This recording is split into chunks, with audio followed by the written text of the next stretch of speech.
There's no reason for marketing to be the bad guy. Marketing should be the mechanism by which we find solutions to the very real problems in our lives. So why do we need to teach young copywriters and content creators these manipulative tactics when we can really teach them things that are win-win across the board?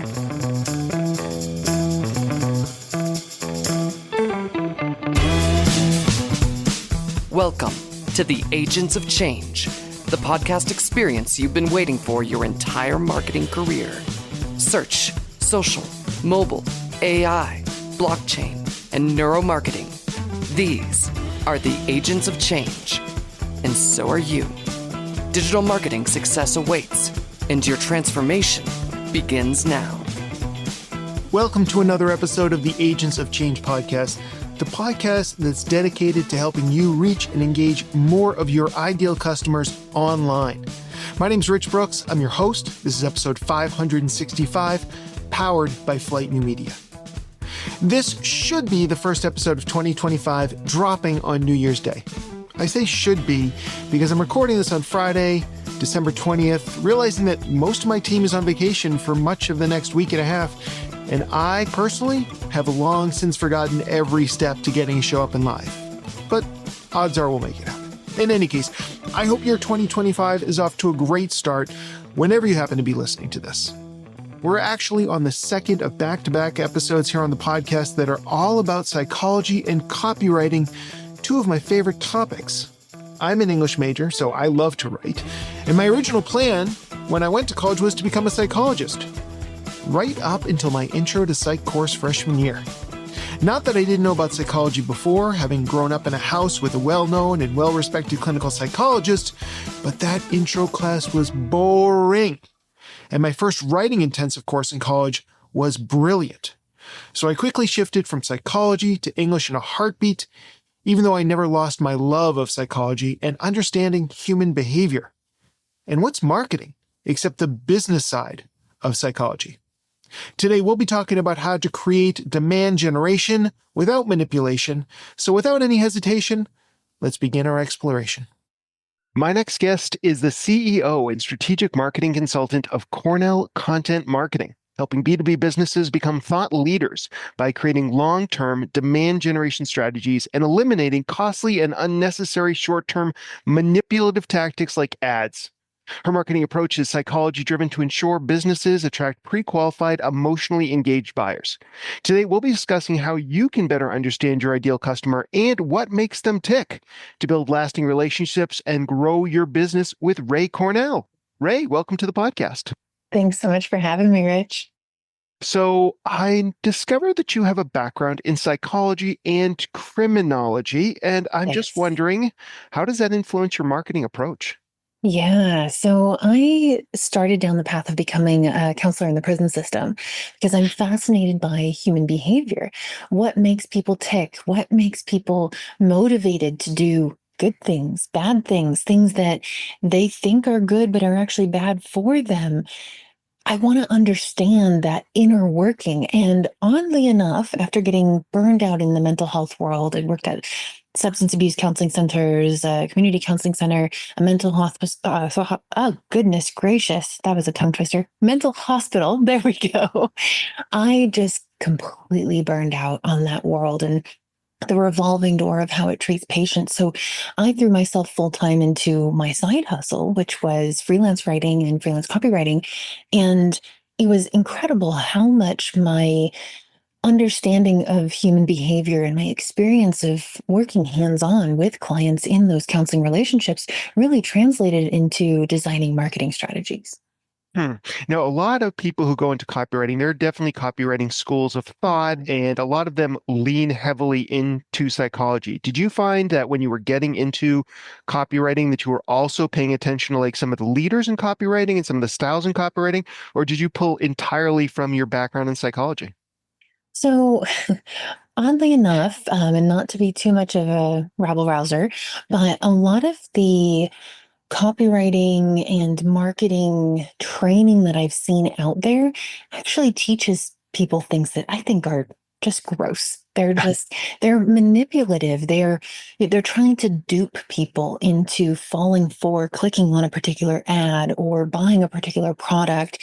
There's all this training and, if you can call it, skill development around how to manipulate people. And I set out to do the opposite. I want to create marketing that makes people feel good, that really creates authentic problem solution relationships between companies and the people that they're trying to connect with. Because there's no reason for marketing to be the bad guy. Marketing should be the mechanism by which we find solutions to the very real problems in our lives. So, why do we need to teach young copywriters and content creators these manipulative tactics when we can really teach them things that are win-win across the board? All right, love it. Now, part of the way that you help businesses succeed is through your elite method. Can you quickly break down that framework for us? Yeah, so the elite method, and I won't go into each and every step because it's such a granular process, but it's really all about looking at what you're putting out there through an objective lens. And this often takes a third party partner to do this for you, because I like to say, when you're inside the bottle, you can't read the label. So even though you're creating these things, you don't really know how someone on the outside who doesn't have your experience, your background, your understanding of your company, your solutions, your products, you don't understand how somebody who's encountering that for the first time is really getting an impression of your brand. So you have to first objectively look at, examine, that's the first E, what you're really putting out there. Then you really need to create a strategy based on the positive psychological outcomes that you want to happen. So, a lot of things that I advise my clients against are things like short-term ad strategies, these really high pressure sales funnels where there's not even navigation to click out of the video that you're being forced to watch.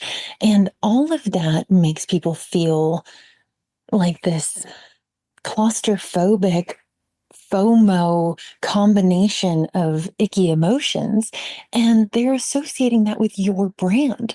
Whereas if you instead focus on a psychological outcome of giving them this great hit of dopamine, of satisfying all the questions in their brain and really making them feel this bond, and giving them this hit of serotonin where they feel bonded to you because they feel seen and heard and recognized and they feel important in your eyes, then suddenly you're creating these positive associations where that person is not only going to become a lifelong loyal customer, but also they're going to be your biggest cheerleader and biggest word of mouth marketer. Now, I love that, and I'm sure a lot of people like the idea of that, as long as we have the runway to Mm, make that work for us. I'm sure you must have had yes. some clients who show up and say, great, but what can we do now? Like, what's the quick Yes. win here? And what do you respond? You just say, I'm sorry, this is a long-term game, or are there some quick wins? Yeah, absolutely. So I want companies to be able to do this with or without me. So I have a toolkit called the Demand Generation Brainstorming Toolkit, where you can go to my website, download that for free, and you can do this whole process within your team all by yourself. You don't even need me. If you feel like, okay, now we need some extra help or need help with the content production, whatever, I can help you with that. But you can really do this process within your team. It's a very deliberate and intentional process, but it's not something that is out of the reach of any company. You can do this. All it takes is for you to sit down and go, okay, let's actually think about this. Let's use that empathy that vast majority of us humans have and put ourselves in the shoes of the person that we want to connect with. And the free toolkit, it walks you through this entire process. But basically, the long version of it is you want to understand what people are thinking, feeling, and believing at each of the stages of change. So, when you first encounter someone who might want to buy your product or service, they already either have a solution or they have no solution. And they are faced with the option of either sticking with the situation they're currently in, which is always easier. It's not comfortable, but sometimes people find comfort in complaining about their current situation, or they have to go through the very uncomfortable process of changing, of choosing your product or service. And when you can guide them through those stages of change, which that's a psychological model based on a lot of substance abuse behavior change frameworks. And I've seen it work wonders with people who have the biggest problems that we face in life as humans. So if you think of that it can really help someone completely turn their life around from rock bottom to thriving, imagine what it can do for something like doing it switch to a more efficient or improved SaaS tool like what you have to offer. So walking them through this process of pre-problem awareness, problem awareness, brand and solution awareness, consideration, evaluation, decision, and then this action, relapse, reaction sort of tangle at the end there to land them as a client or a customer. You are not only making it easier on them to change and adopt your solution, which is going to be better for them, but also you are pre-selling all of the leads that you're getting to make it easier on your sales team to do their job and have a higher close rate.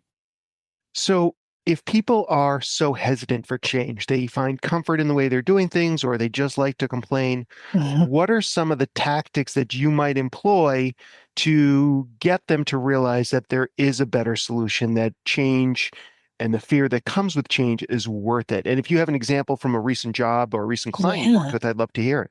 Yeah, absolutely. So a lot of the things that companies will employ to help people make that difficult change transition are things like FOMO, the fear of missing out, or this ticking clock countdown. We see this a lot around Black Friday. You only have until this date to save this much money. And the implied messages, or else you're stupid. And, why are you even in charge of money? Like, you should be more responsible than this. Of course, you should buy this right now.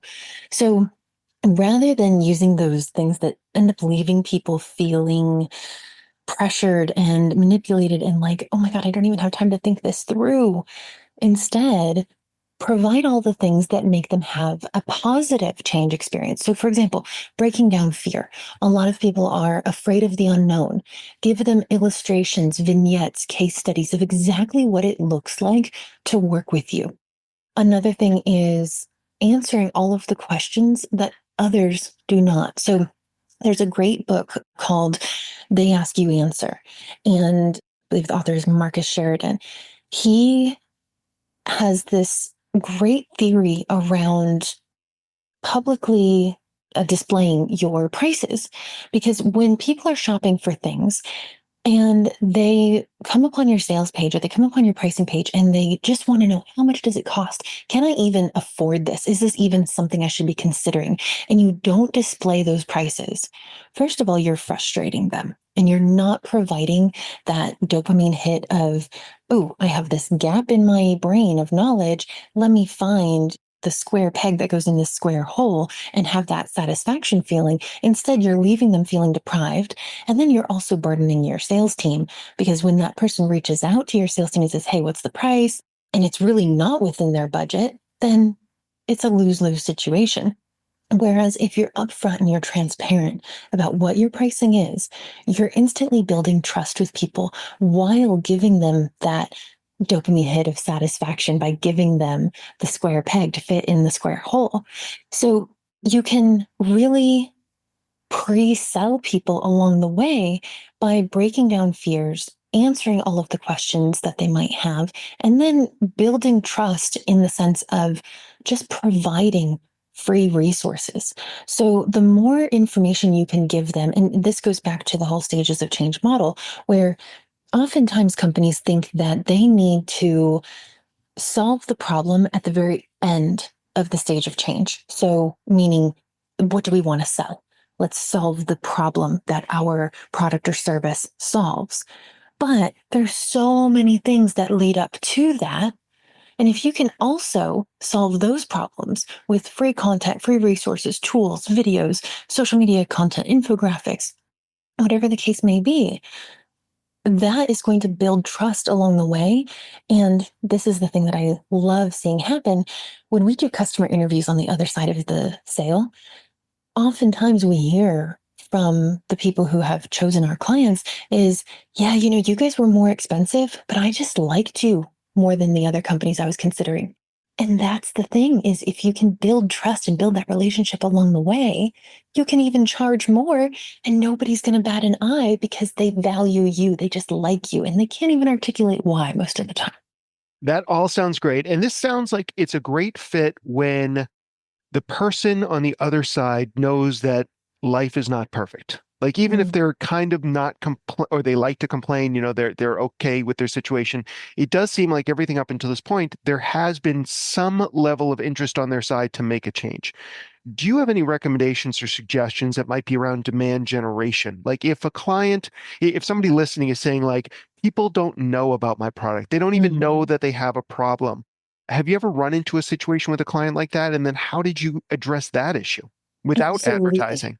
Yes, absolutely. So demand generation is one of my favorite things to do in content marketing because it's exactly what you said, making people aware of these best kept secrets and these companies who really have something genuinely problem solving, genuinely they're trying to better the way people work and live. They're nobody knows about them. And let's solve that. Let's solve that problem, which is how do we get people to know that there's another way? So, not to be a broken record, but if I go back to the stages of change model, there is a stage called pre problem awareness where someone is not even aware that they have a problem. And in that situation, that's where you need to create content that pokes at that problem to make them aware of it. So, for example, I work with a CPR training platform that competes with some of the biggest names in the country, like the American Heart Association and the American Red Cross. A lot of people don't know that my client exists. They know implicitly about the AHA and the ARC, but they don't know about my client. And so, what we do at the very beginning part of the funnel, which aligns to this beginning part of the stages of change model, is we start drawing attention to the fact that, oh, are you having trouble getting your team members to do things that they're responsible for doing, but that isn't mission critical? So, for example, having a valid CPR certification. We're not even talking about training. We're not talking about cloud based record keeping. We're not talking about automation. We're not talking about any of those things that my client has to offer. We're talking about managing humans. And when we can speak to a CPR instructor or a training administrator or a safety officer within an organization and say, are you having trouble getting your team to do things that you're responsible for having them do, but they really have no desire to do?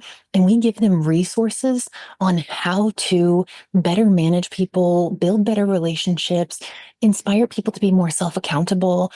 That's when they go, oh my God, this is really helpful for this thing that I'm struggling with. Who is this company that's providing this content on LinkedIn, SEO, email marketing, whatever the case may be? Oh, great. This is this company called Pro Trainings. Now, let me see. What do they do? Oh, they offer CPR certification and automated tracking and reminders. And oh, they're accredited just like the AHA and the ARC. Wow. Okay.